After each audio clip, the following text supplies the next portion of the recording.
I was just thinking how often people kind of have this black and white kind of outlook, and I never really thought that I did. But it's funny because I was talking to someone the other day, and we were talking about how, our generation was raised with, getting spankings, right? So when we did something wrong, that's how we were disciplined. And right or wrong or indifferent, that's what our parents knew. They did the best they could. They did what they were taught, right, from generation to generation. And I'm not talking about abuse. I'm not talking about all that stuff. That's completely different topic. But it was a generational thing. It's actually not just a generational thing. It was a culture thing. That was what we did. No one told us how to, raise kids. Although they came up with books, but it wasn't really practical.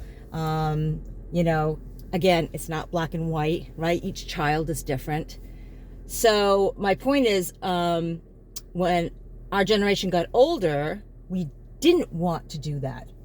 Some of us did, but some of us were like, I don't want to hit my kids. I don't think that's right. But we didn't know what to do. So we didn't do anything at all, right? Or like, for me, I put them in timeout all the time, which didn't really teach them. It just, you do something wrong and you sit alone quietly. They're supposed to think about it, but, my daughter has ADHD, and I'm sure she was thinking about all kinds of things, none of them being what she did wrong. She probably had no idea. Or maybe she did know, and she was like, willing to pay the consequences. I don't know. But I don't really feel like it taught them. So it goes back to my point of this black and white thinking, this all or nothing. Another thing that came up in that conversation, the same conversation, was we were talking about how depressing the news can be, right? And sensationalism and all this stuff.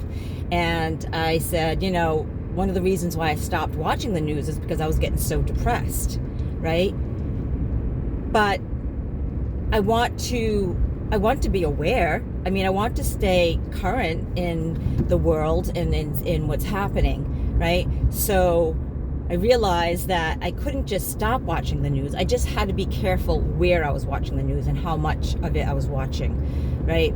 Where I was getting my news from and how much I was watching. So again, it's this black and white thinking. It's all or nothing. It's, I'm either going to do it or not. And it's not always like that. It's not always like that. It can be, but I think in recovery in particular, people are and they call it concrete thinking. It's just black and white. It is or it isn't, right? You're with me or you're against me, right? It's not always like that. There are a lot of gray areas, different shades of gray, more than 40 or 50, whatever that book is. There's a lot of different, scenarios that variables that can make each situation, each person different. So just something to think about next time you're making a decision and you feel like you only have two, right? There could be, I'm not gonna say there could be other possibilities out there. So check it out. I hope you like my videos. If you like them, if you want to see more of them, hit that subscribe button. And until next time, guys, please be well. Peace.